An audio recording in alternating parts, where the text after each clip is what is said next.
Hello, everyone. We're here with the readings from the Diary of Saint Faustina. We do have a playlist on YouTube with the readings thus far. But if you're just joining in, we are on page 353, number 912. Then I heard the following words spoken.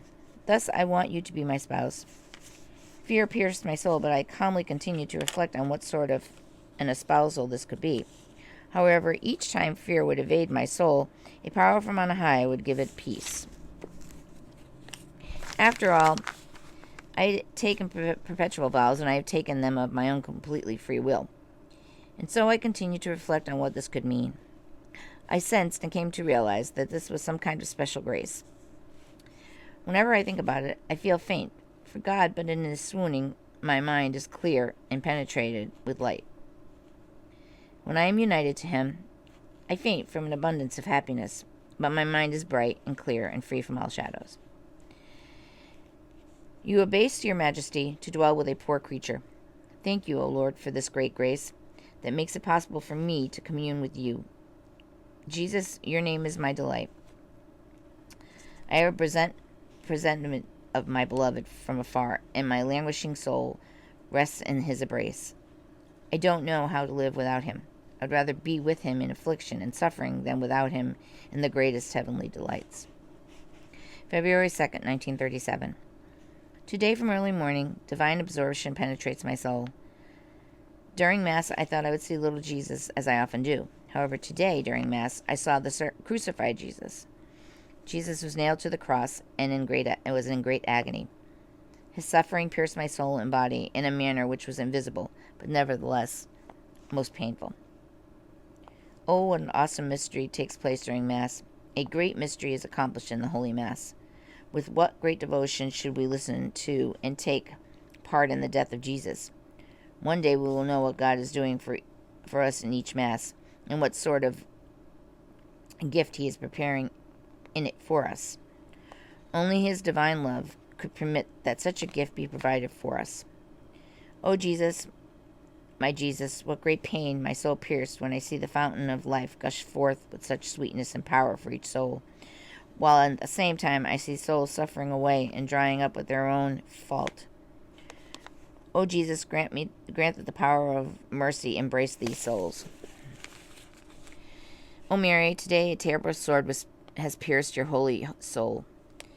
Except for God, no one knows of your suffering. Your soul does not break. It is brave because it is with Jesus. Sweet Mother, unite my soul to Jesus, because it is only then I will be able to endure all the trials and tribulations, and only in union with Jesus will all my little sacrifices be pleasing to God. Sweetest Mother, continue to teach me about interior life. May the sword suffering never break me. O pure Virgin, pour courage into my heart and guard it. This day is so special to me. Even though I encountered so many sufferings, my soul is overflowing with great joy. In a private room next to mine, there was a Jewish woman who was seriously ill. I went to see her 3 days ago, and was deeply pained at the thought that she would soon die without having her soul cleansed by the grace of baptism.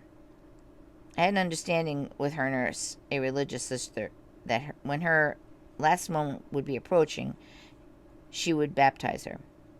This was the difficulty, however, that there were always some Jewish people with her. However, I felt inspired to pray before the image, which Jesus had instructed me to paint. I have a leaflet with the image of the Divine Mercy on the cover, and I said to the Lord Jesus, you yourself told me you would grant me many graces through this image. I ask you then for the grace of holy baptism for this Jewish lady. It makes no difference who will baptize her, as long as she is baptized. After these words, I felt strangely at peace, and I was quite sure that despite the difficulties in the waters of the holy baptism would be poured upon her soul. That night, when she was very low, I got out of bed 3 times to see her, watching her for the right moment to give her the grace. The next morning, she seemed to feel a little better. In the afternoon, her last moment began to approach. The sister, who was her nurse, said that baptism would be difficult because they were with her. The moment came when the sick woman began to lose consciousness, and as a result, in order to save her, they began to run about. Some went to fetch the doctor, while others went off in another direction to find help. And so the patient was left alone, and Sister baptized her. And before they had all rushed back, her soul was beautifully adorned with God's grace. Her final agony began immediately, but it did not last long. It was as if she fell asleep. All of a sudden, I saw her soul ascending to heaven in a wondrous beauty. Oh, how beautiful is a soul with sanctifying grace. Joy flooded my heart that before this image I had received so great a grace for this soul.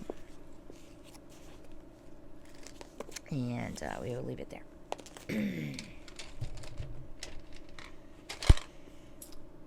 That was a tough one because it reminded me of my mom.